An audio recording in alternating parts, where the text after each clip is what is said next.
So we know that that pressure is going to continue to abate. We're at 87% capacity for acute care occupancy in our hospitals, which is lower than it has often been at this time of year. All right. Can I just ask you one last question?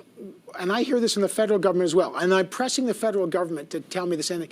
As soon as it is safe to do so, that's the nub of it. Who decides when it is safe? What is your definition of when it is safe? You're lifting mask mandates. Others say always bowing to political pressure. There's no science behind it. What is your definition of when it is safe to lift restrictions? It's essentially when COVID is not posing a risk of catastrophic outcomes in terms of our healthcare capacity. And Evan, the disease is changing. Our tactics need to change to address the changing disease. For example, right now, 40% of our COVID acute care patients are there with and not for COVID. COVID is only an incidental condition for them. They're not being treated for COVID. So these are some of the facts that we have to take into account.